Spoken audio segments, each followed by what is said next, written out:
नमस्कार मित्रांनो, भटक्या कुत्र्याविषयीचा हा माझा दुसरा व्हिडिओ. हा दुसरा व्हिडिओ काढण्याचं कारण हे आहे की भटक्या कुत्र्याचा प्रश्न हा आत्ताचा नाही आहे.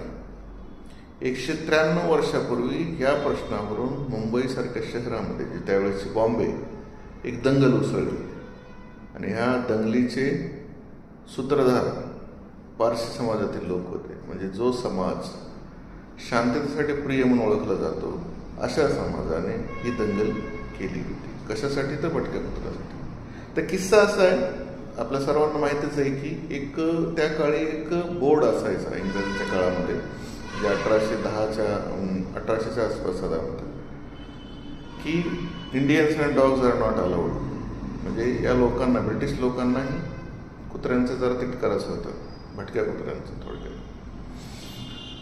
मग त्यांनी त्यावेळेस एक कायदा केला की जे भटक्या कुत्र्यांचा त्रास होऊ नये म्हणून कायदा केला की जे लोक म्हणजे हे भटक्या कुत्र्यांना पकडून जंगलात सोडून द्या किंवा मारा त्यांना, असा कायदा केला. पण त्याचा काही व्यवस्थित परिणाम नाही झाला. तरी पण साधारणतः 1832 पर्यंत 30-32 पर्यंत कुत्र्यांची संख्या प्रचंड प्रमाणात वाढली. ब्रिटिश सरकारने परत एक कायदा केला की जे लोक कुत्रे पकडून मारतील त्यांना 8 आण्याचं बक्षीस.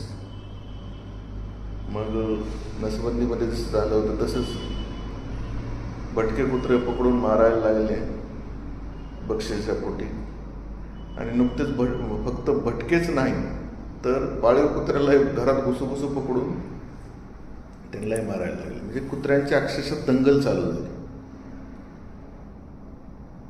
अशा परिस्थितीत आता पारसी समाजामध्ये काय आहे, पारसी समाजामध्ये कुत्रा हा खूप पवित्र मानला जातो. म्हणजे त्यांच्या जे स्वर्गाचं प्रवेशद्वार म्हणतात त्याचा तो द्वारपाल मानतात आणि त्याची नजर जी असते ते वाईट गोष्टी कॅप्चर करते असं म्हणतात. म्हणजे त्यांचे धार्मिक स्थान आहे, कुत्र्यांचं धार्मिक स्थान आहे. तर याच्यासाठी हा समाज पूर्णपणे रस्त्यावरती उतरला. दुकानं वगैरे बंद, सगळं म्हणजे सगळी मुंबईच ठप्प झाली, व्यवहार ठप्प झाले.